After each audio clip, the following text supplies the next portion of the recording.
Yo creo que hay etiquetas, hay protocolo, pero es implícito, ¿no? No están escritos. A mí me gusta tomarme este manual de etiquetas de manera crítica y cuestionadora. Y quizás ahora ese preguntarse qué está bien, qué no está bien, es parte como del nuevo protocolo. Para honrar a esa persona, para recordar que estamos ahí para quienes quedan, para despedir, desde el respeto, reconociendo que somos seres humanos y que no es perfecto. Voy a observarme a mí, voy a primero habitarme y luego puedo estar hacia la otra persona con un lo siento, si es lo que de verdad siento. Me invito a hacer una práctica del acompañar, del sostener y del escuchar todos los días en mi día a día.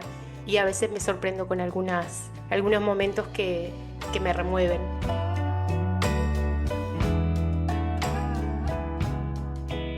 Bienvenidos, bienvenides, mortales escuchas, al podcast de las muertólogas. Este es el espacio laboratorio creado especialmente para ensayar la muerte, el duelo y lo que surge en el proceso. Es un espacio para todas las personas y en particular para vos que nos regalas tu tiempo y escucha. Querida audiencia, su corazón es nuestro invitado de honor. Y en el episodio de hoy vamos a ensayar con manual, porque hoy vamos a pensar un posible manual de etiqueta de las muertólogas para afrontar la muerte y el consuelo.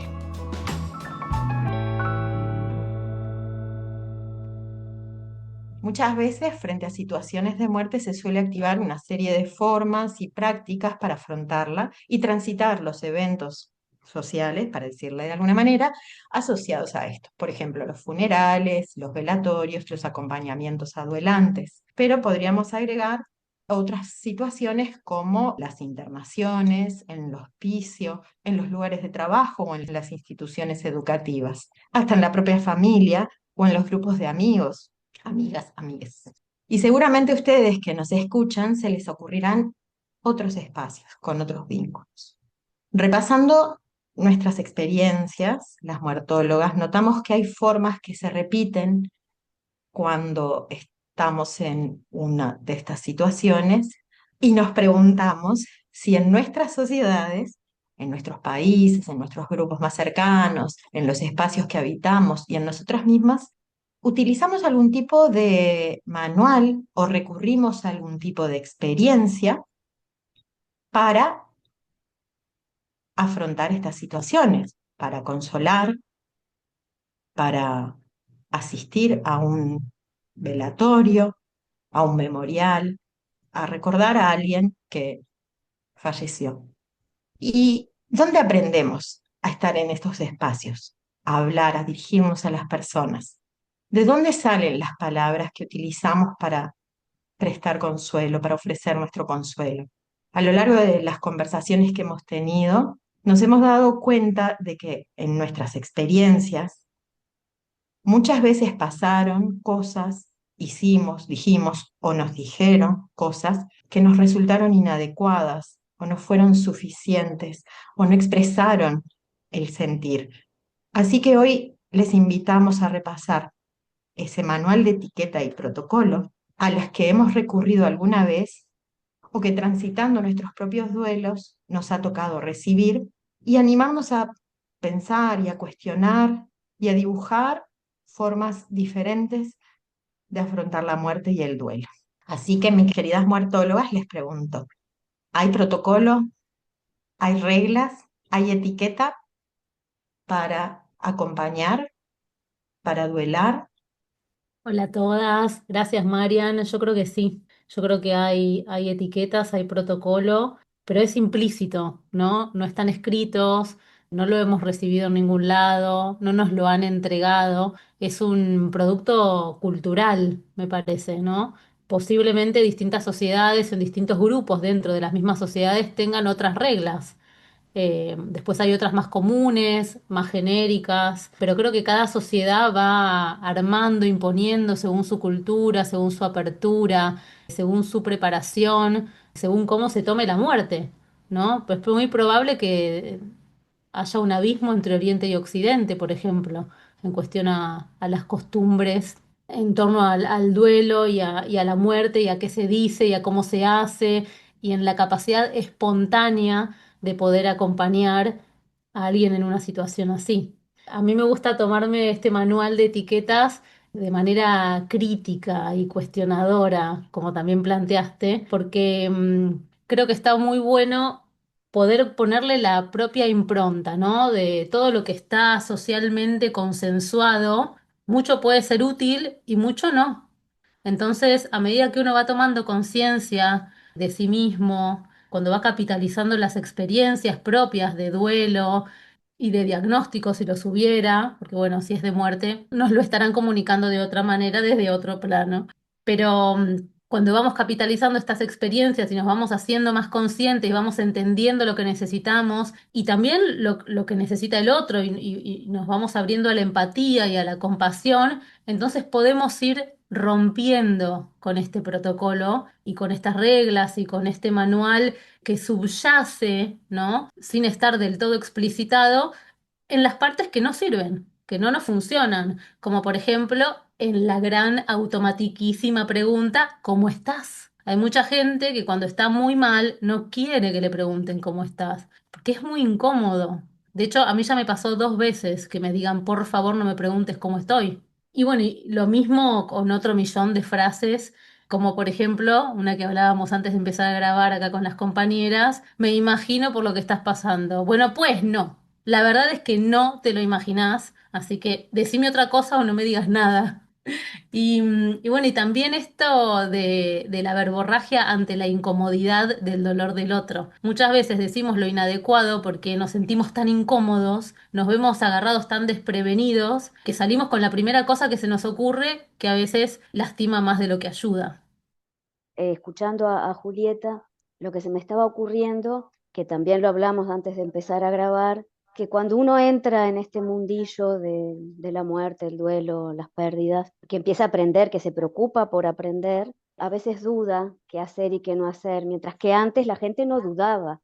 La gente iba a un velorio y te daba la mano y te decía lo siento mucho y te decía todas esas frases hechas. Pero también es cierto porque yo me acuerdo que en mis vacaciones, cuando iba a mi ciudad natal, a Iguá, que me tocaba ir a los velorios con mis tías, la gente se sentía, los deudos, se sentían reconfortados cuando la gente les decía esas cosas que nosotros ahora consideramos frases hechas.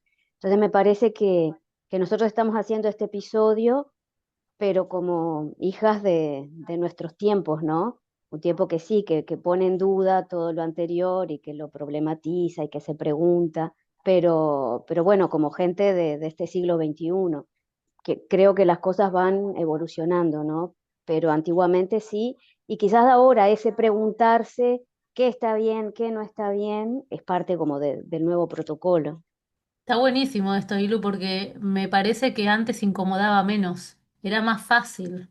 Creo que se fue, bueno, el tabú en Occidente lo tenemos desde hace mucho tiempo, pero tal vez no tan atrás era menos, era un poco menos tabú. Y tal vez nuestras abuelas estaban más preparadas, se les salía más fácil, no se lo cuestionaban tanto, o tenían más tiempo para acompañar. Tal vez no había que cuestionarse tanto la palabra porque había mucha más disponibilidad de presencia, ¿no? De llevarles la comida, había menos departamento, menos edificio, más casas, un poco más aldea, no te digo que aldea de campo, pero un poco más de tribu, un poco más de vecindad. Entonces tal vez era más fácil. Yo me acuerdo a mi abuela, mi bobe, cruzar la calle para ir a ver a Doña Pepina, que había perdido a su marido.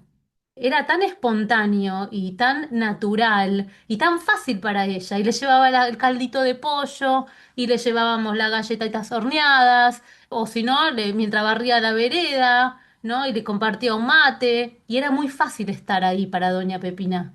Hoy siento que es mucho más difícil, entonces, bueno, aparte de lo intelectualizados que somos, ¿no? Y ahí entra en conflicto la palabra, por supuesto. También me pregunto, qué interesante y qué bonito lo que decís, que había más tiempo, pero también me pregunto de si en realidad la palabra siempre incomodó.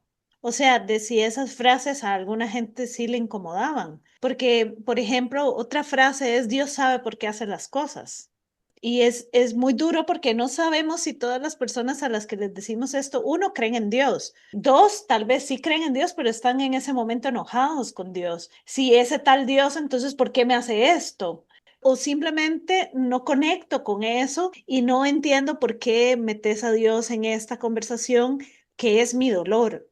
Y no sé si todas las épocas, o sea, sí está bien esto que decís, había más tiempo, pero tal vez siempre incomodó un tanto, solamente que no se decía o no sé, ¿verdad? En realidad son más preguntas que respuestas las que tengo. Me uno a que tal vez podríamos tratar de ser precavidas y precavidos con las palabras, algo que es muy bonito como la artesanía de las palabras, ¿verdad? Ese arte de decir las cosas, de cuáles son las palabras adecuadas y que esto no llegue a la siguiente acera. Por tratar de no decir palabras que no estén con arte, no voy a decir nada y voy a entrar en una espiral del silencio, eso tampoco. Pero hay ciertas frases como lo siento mucho, como me imagino lo que estás pasando, Dios sabe por qué hace las cosas, ya está en un mejor lugar. No sé, hay tantas como de este tipo de frases que en realidad nos consuelan a nosotras y a nosotros, que tal vez creemos en eso, pero a la persona doliente no. Volvemos a nuestro episodio del acompañamiento y de conectar con esa persona, de que nos conectemos con ese otro dolor y no sabemos si Dios, y no sabemos si nada, y no sabemos si ya no está sufriendo. Sí, esa es otra, el del sufrimiento, ¿verdad? Ya se le quitó el dolor, se le acabó el dolor. ¿Verdad? Este tipo de cosas que son casi como retóricas, que quedan como al aire, que también se sienten incómodas, se sienten jaladas del pelo. Y es como esa conexión, ¿verdad? Es como volver a la presencia plena y sentir a la otra persona. Que no nos pase que la persona doliente termina consolando a alguien porque no podés con tu dolor. Y ahí yo invito a que sí, cuando una está frente a un doliente, una tiene una necesidad exacerbada de hablar y no de escuchar, es porque capaz que vos necesitas ir a una terapia, a un grupo de acompañamiento de duelo o algún otro lugar en donde puedas depositar eso que te aflige y por lo que no podés escuchar y conectar con la otra persona. Pero ahí entonces nos devolvemos a nosotras y a nosotros mismos. A mí me gustó, Glory, lo de la espiral del silencio, que pienso que no está tan mal, porque en realidad si no estamos incómodos, si estamos disponibles, podemos llamarnos a silencio y acompañar sin utilizar la palabra. En realidad, la espiral del silencio sería como emprender la retirada por miedo a no decir, ¿no? Como dejar de estar, como irnos, por miedo a meter la pata o a decir lo incorrecto. Pero en realidad, si pudiéramos estar con presencia plena, diciendo poco, creo que eso es lo ideal. Y la otra que quería decir es que de tu bolsa de frases inadecuadas necesito sacar lo siento mucho, porque para mí es muy sentida. Siento que es la única de todas que me gusta y que la siento cuando lo digo. De hecho, acá, por ejemplo, en Argentina no es muy común. Tal vez en el interior sí, pero acá con este léxico porteño que tenemos, lo siento mucho, es como si habláramos de tú, y es algo que nosotros no hacemos nunca. Entonces, no es tan común. Y yo lo empecé a incorporar en situaciones como estas, pero aparte a reemplazarla por el perdón. Vieron que muchas veces, ¿no? Podemos pedir perdón o decir lo siento, que no, uno no pide nada. Y a mí me gusta mucho, entonces, bueno, quería decirlo, necesitaba expresarlo. Estaba pensando en esto, me quedé con lo que decía Julieta antes, con lo del tiempo y cómo eran las cosas. También convengamos que las situaciones sociales, esto que en un momento le dije eventos, que son situaciones concretas que tienen una forma, ¿no? Donde se presenta eventualmente los respetos a los familiares o a las personas allegadas a la persona que partió y tiene una fórmula que viene también de que en algún momento todo eso estaba asociado a lo religioso, al rito, entonces también responde a una práctica más bien judeocristiana que claro, con el tiempo y al haberse secularizado, perdió sentido y no fue resignificado, ¿no? Entonces mantenemos una práctica con unas formas que no condicen con la realidad. Es un poco esto que traía Iliana, esto de ahora lo miramos desde el siglo XXI. Entonces también es eso, es bueno, eso formal donde reconocemos que es un espacio que yo en mi experiencia considero que es súper valioso, un velatorio para como un momento de donde se hace real y una puede tomar contacto con la pérdida. ¿Cómo lo podemos hacer en la formalidad que presenta el acto, pero a fin de cuentas decir cosas sinceras? Y ser sincero no es decir, expresar sentimientos que no tenemos, porque capaz estamos yendo por una persona que no conocimos, pero estamos acompañando a alguien, o al revés, conocimos a la persona que falleció, pero no a su familia, y no sabemos qué decir. No tenemos nada concreto, una interacción concreta a la cual apelar, pero sí podemos decir qué es lo que sentimos y por qué estamos ahí, para honrar a esa persona, para recordar que estamos ahí para quienes quedan, para despedir, desde el respeto, reconociendo que somos seres humanos y que no es perfecto el momento, no van a salir las palabras hermosas, ni va a salir, pero es un momento de entregarse a ese encuentro con el dolor porque habrá personas que están sufriendo o una misma por esa pérdida. Me parece que eso, como lo formal, porque también me gustó mucho esto que traías de cruzar la calle para acompañar a la viuda vecina, de seguir ese encuentro de acompañar y de reconocer que hubo una muerte, que hubo una pérdida. Y entonces ahí se dirán otras palabras, otras conversaciones tendrán lugar, pero siempre como de esto también, del lugar del respeto, de la empatía, de la escucha, y no tratando de resolver rápidamente y aliviar rápidamente el dolor, sino de estar ahí y de tener una conversación humana que puede versar sobre cómo caen las hojas de plátano y hay que barrer, no importa, pero que sea desde estoy acá para que puedas hablar de lo que sea.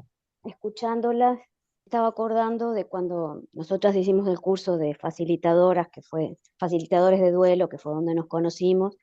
Yo no me acordaba, pero cuando una de las profesoras de las docentes me hizo la devolución de fin de año, ella sí se acordaba que yo en la primera clase le había dicho, bueno, pero si el facilitador no habla, no pregunta, no dice cosas, no marca, no sé qué, y entonces, ¿qué hace? Y ella, no me acuerdo exactamente las palabras, pero me dijo algo como estar, ¿no? Y ahora que las escuchaba, yo lo que pensaba es eso, que a veces estar, uno le tiene mucho miedo al silencio, es verdad, es como que siempre tenemos que estar haciendo algo y hablando y dando consuelo, pero en esa idea de hacer algo, ¿no? De no sentirse inútil. Y en uno de estos tantos libros que tuvimos que leer, me acuerdo que contaban una historia de una señora que perdió a varios miembros de su familia en un accidente de auto y de repente apareció un vecino y el vecino lo que hizo fue entrar a la casa y le lustró los zapatos porque ellos, gente religiosa, iban a hacer un velorio, ¿no? En la iglesia y el día anterior, no sé si había nevado, que entonces este hombre sabía que toda esa familia tenía los zapatos embarrados. Entonces el hombre lo único que hizo fue ir y lustrarle los zapatos. Y la mujer lo recuerda como una de las cosas más lindas que le pasó en la vida, ¿no? Tener a ese vecino que chau, que fue y le lustró los zapatos cuando ella quedó paralizada porque no sabía para dónde ir, ¿no? Y a veces se trata de eso, tampoco es necesario hablar, ¿no? Sino hacer cosas que sean significativas para la persona que está sufriendo, ¿no? Estaba pensando en esto de que hemos ido mucho por la palabra y las cosas que se dicen, pero a veces hay gestos, el cuerpo es muy importante. Y a veces ir rápidamente a abrazar, a tocar, a besar, a la cosa física, también puede ser incómodo. Por eso también es importante escuchar y mirar cómo están las personas. Cuando falleció mamá, en realidad, claro, es también otra circunstancia que es cuando me dijeron lo que iba a acontecer, el equipo médico. Creo que fue la primera vez en mi vida que sentí que mi espacio físico estaba siendo totalmente mis límites estaban siendo totalmente vulnerados y después quedé con una sensación de no quiero que me toquen. Eventualmente con mis hermanas sí, pero esa cuestión de no me toquen, no me toquen, no me toquen porque acaba de pasar algo y no sé dónde están mis límites. Y sé que el abrazo, el todo, yo soy una persona súper abrazadora, es la primera vez que me pasó que no, que eso no estaba bien para mí. Entonces, claro, hay personas que me conocen de muchas cosas y lo primero que vienen a hacer es abrazar, pero en ese momento hubiera estado bueno para mí que vieran y me preguntaran si podían ofrecer eso, que yo sé que siempre fue hecho con amor, con todo el deseo de contenerme, pero claro, a mí me pasó algo que ni yo sabía que estaba pasando. Entonces también es como palabras y gestos que a veces nos conocemos por mucho tiempo y lo hemos dicho muchas veces y de repente no tienen lugar. Entonces, no podemos estar midiendo todo lo que decimos, no quiero decir esto, ¿no? Si no, no hacemos nada y nos paralizamos y no, tampoco estamos brindándonos al doliente. Pero como esto que decías de la verborragia, bueno, también eso de respirar, pensar un poco, mirar y eventualmente preguntar, ¿te puedo abrazar? ¿Te puedo dar un beso? Y poder recibir un no, porque es una respuesta posible. Porque también hay una cuestión de que como dolientes, todo eso sabemos que se hace con amor, es parte de las reglas, de la interacción social, ¿no? Es como saludamos, y muchas veces aceptamos gestos que en ese momento no son los que necesitamos ni queremos. Entonces también para quienes duelan, sentirse habilitados y sentirse capaces, o quienes están alrededor de decir, no, otra cosa, algo distinto, sin violencia, sin agresión, no importa, no es, bueno, uno no sabe lo que va a pasar, pero tener el espacio para decir, no necesito un abrazo, no es lo que quiero, no, no ahora, capaz los abrazos pueden llegar después. Conecto con esto que decís, Mariana, porque yo creo que la palabra mirar, observar, es una buena cosa que podría estar en ese manual, ¿verdad? Porque hacemos las cosas en automático. También, qué bien que Julis trajo esto de decir, bueno, yo saco de esto esta frase, que para mí sí significa, porque no queremos tampoco que suene, para mí, y aquí en Costa Rica, lo siento es como, ¿cómo estás? ¿Verdad? Se murió alguien, ay, lo siento. ¿Verdad? O sea, no, incluso uno le dice, se murió hace 20 años, ay, lo siento, y uno, sí, bueno, hace fue 20 años y bueno, qué sé yo. Pero lo que tal vez a lo que quería llegar y me lo trajiste, Mariana, es como tratar de habitar las palabras y los gestos y nuestro cuerpo cuando estamos allí. Porque si yo estoy habitando mi cuerpo, realmente habitando en empatía, en presencia, en completud aquel momento, puedo conectar puedo observar, puedo mirar, puedo detenerme, puedo, ¿verdad? Ser cauto de decir, pero incluso a veces llega una vela rapidito, ¿verdad? Ay, rapidito porque es bien tarde y mañana tengo que, rapidito porque no, entonces en ese rapidito se te van muchas cosas, ¿verdad? Como puede ser que sí, que estemos media hora, pero entonces tómate el tiempo en esa media hora de decir, voy a parar, voy a pausar, voy a observar lo que está pasando aquí, voy a observar a esta persona. Voy a observarme a mí, voy a primero habitarme y luego puedo estar, ¿verdad? Hacia la otra persona con un lo siento, si es lo que de verdad siento. Y si me va a salir la otra persona también lo puede sentir. Pero un lo siento tipo trámite es como, ¿qué ondas? ¿Qué pasó aquí? Y somos energía, entonces las personas también vamos a sentir de ida y vuelta esto. Además de esto, quiero traer algo que estuve un tiempo viviendo en Guatemala y tuve la oportunidad de asistir a un grupo, un café de la muerte, que es unas conversaciones hermosísimas que hace Anabela Barreto en Guatemala y doña Olga Renata era una de las personas que participaba en este café y en una de las conversaciones ella decía que su mamá y su familia decían que cuando una iba a un funeral no había que ponerse perfume ni colonia, ¿verdad? Y ella contaba la historia de que cuando falleció, alguna gente querida y cercana, las llegaban a abrazarla y doña Olga, bella divina, ¿verdad? Ya al tercer perfume diferente que la abrazaba le quedaba todo pegado, ¿verdad? En la ropa. Y entonces que más bien se sentía incómoda porque imaginen que uno está en un momento vulnerable, estás enterrando a alguien querido, tu mamá, tu hijo, qué sé yo,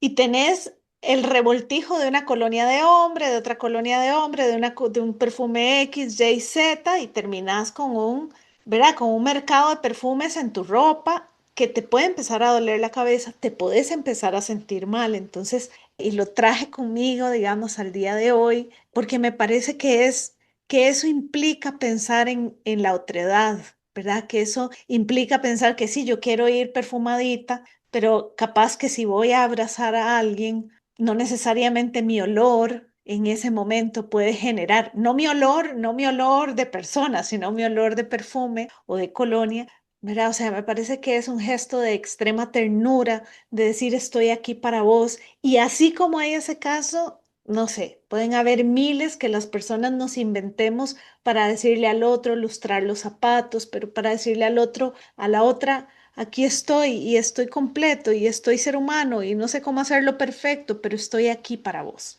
Yo quiero traer una experiencia de este martes. El martes a la mañana falleció Graciela, una vecina preciosa de mi edificio. Y si bien no éramos tan cercanas, cuando me enteré que estaba mal, la fui a visitar. Me encantó poder acompañarla en su lecho de muerte. Y después fui a su funeral. Hicieron un funeral corto de 2 horas a pedido de ella, porque la sabia Graciela dejó todo escrito y anotado, todas sus directivas. Ella decía que igual la estaba peleando, pero por las dudas vamos a ordenar todo. Lo ordenó todo. Dejó todas las instrucciones a cajón cerrado, solo 2 horitas, luego cremación, todo lo que ella quería. Y yo fui con otras 2 vecinas y la verdad es que, bueno, las tres éramos vecinas, buena onda, no teníamos nada que ver con la familia. Y sin embargo, chicas, fue tan hermoso estar ahí, tan hermoso. Y lo único que hicimos fue estar, les juro, estar y escuchar a los familiares cercanos contar anécdotas. Fue la primera vez en la que no me sentí en una reunión de consorcio en un funeral. Ustedes saben que es mi gran crítica a los funerales, desde mi punto de vista, no porque no tengan que serlo. El que quiera un funeral con reunión de consorcio y la pase bien, bienvenido. Me sentí tan a gusto, sentí que era un homenaje tan digno, que estaban honrando tanto su memoria. Y solo yo lo único que hice fue escuchar anécdotas de cada familiar con esta mujer. Es como, yo estaba quietita, las 3 vecinas que fuimos juntas, estábamos en un rincón, no nos movimos de ahí, en el mismo rincón las 2 horas, y de alguna manera iban rotando los familiares, iban llegando y nos iban contando cosas de Graciela. Tan hermoso fue, tan hermoso. Y había gente muy triste. No es que era solamente una fiesta. La gente lloraba y se reía, otros solo lloraban, algunos estaban muy cerquita del cajón y se los veía realmente muy compungidos, pero aún así con dolor y todo, porque cuando hay muerte y hay sobrevivientes y hay duelo, hay dolor y es así. Pero estaba muy abrazado ese dolor, muy abrazado y muy compartido entre toda esta humanidad que la rodeaba a Graciela. Y fue realmente una experiencia muy maravillosa. Yo me fui altamente emocionada. Qué lindo, Juli, qué linda esta experiencia que contaste. Me parece, me gustaría acomodar las cosas y que todo sea así como uno le gustaría. Me parece que sería un lindo ejemplo para seguir. Bueno, quiero primero, bueno, agradecerles que el respeto al silencio, saben que hablamos antes de grabar y la vida misma estaba un poquito movilizada justamente por esto que tanto hablamos, que es el escuchar y el sostener, y cuando la vida te sorprende, esos momentos inesperados donde te toca justamente escuchar o sostener y acompañar y crees que no tenés las herramientas, pero aparecen sin pensarlo tanto. Entonces, bueno, quería compartir un poco lo que para mí significa el acompañar, que creo que es eso, lo que estuvimos, lo que creo que hablaron ustedes y que las pude ir escuchando, de las cosas más importantes, que es eso, el escuchar, escuchar sin interrumpir, sin interpretar nada, sin querer arreglar, Creo que es una de las cosas más importantes y de las que intento practicar día a día. Yo no tengo experiencia más allá de la experiencia personal que ustedes ya saben de haber acompañado a mi abuela. No tengo otras experiencias de acompañar en momentos de final de vida, si bien es algo en lo cual bueno, ya saben que me preparo, que es uno de mis objetivos. No es lo que hago actualmente, así que me invito a hacer una práctica del acompañar, del sostener y del escuchar todos los días en mi día a día. Y a veces me sorprendo con algunos momentos que me remueven. Pero creo que eso, desde mi lugar, creo que el escuchar, hacerle saber al otro que estás ahí, son una de las dos cosas más importantes y a veces capaz que animarte a preguntar alguna cosa qué es lo que necesitan en ese momento. Como decías, Mariana, no solemos preguntar mucho sobre ¿te puedo abrazar? ¿Te puedo dar un beso? ¿No? Creo que a veces sale como naturalmente y a veces el otro no está preparado, no quiere, no necesita eso en ese momento. También es algo que me llevo para la práctica. A veces hay cosas que salen naturalmente. Y creo, para cerrar desde mi lugar, creo que hay algo que estaría bueno que nos repitiéramos también porque a veces acompañamos y podemos, entre comillas, cometer errores porque esa persona no está necesitando eso en ese momento. Entonces, quizá saber y no perder de vista que hacemos lo que podemos con las herramientas que tenemos en el momento. Quizás si hubiésemos tenido otras herramientas, quizá hubiésemos actuado de diferente manera. Entonces, creo que ojalá que no nos hiciéramos tanto esas preguntas de si yo hubiera, que nos pueden llegar a hacer daño, ¿no? Simplemente uno hace lo que puede con las herramientas que tiene en el momento y bueno, eso me parece que repetirnos a nosotros y dejarlo como mensajito final. Gracias, Dani. Esto que traes es muy importante porque ahora que nos acercamos al final de este encuentro, me parece importante recoger que nosotras no pretendemos decir cómo tienen que ser las cosas, sino que hemos compartido nuestras experiencias, nuestros sentires, y es lo que estamos compartiendo con las personas que nos escuchan. Y me parece que en esto de las cosas al final terminan siendo lo que son, a veces salen bien, a veces salen mal.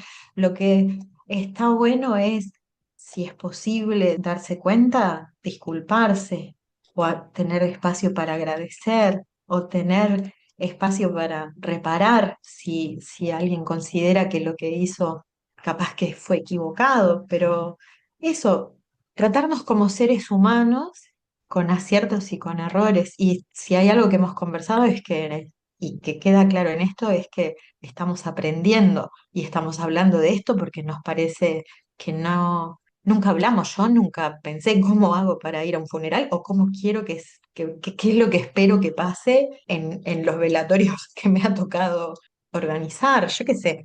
Entonces, nada, recordemos que somos humanas y que estamos aprendiendo y que nosotras hacemos nuestra propia historia y nuestros propios rituales y nuestras propias prácticas.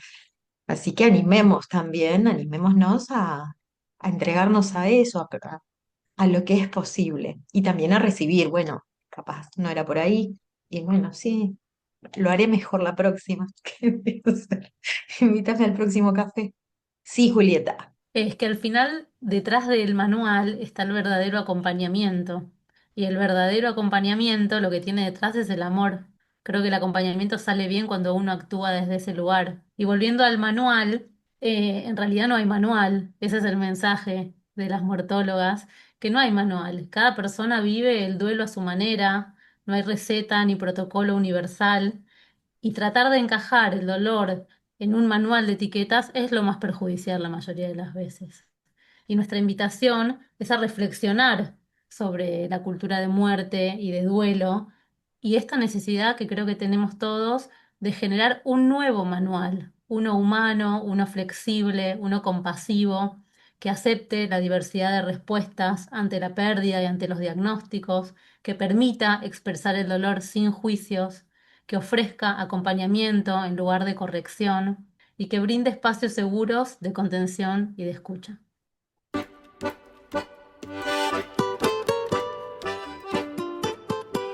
Muchas gracias. La síntesis que nos queda, que creo que ya quedó todo dicho, preciosas palabras, así que nos despedimos con eso. Siempre nos quedamos con muchas cosas para hablar, así que nos invito al próximo encuentro. Invito a las personas que nos están escuchando a compartir también sus experiencias y ese manual, para decirle de alguna manera, posible. ¿Qué necesitan ese manual para cada una de las personas que nos escuchan?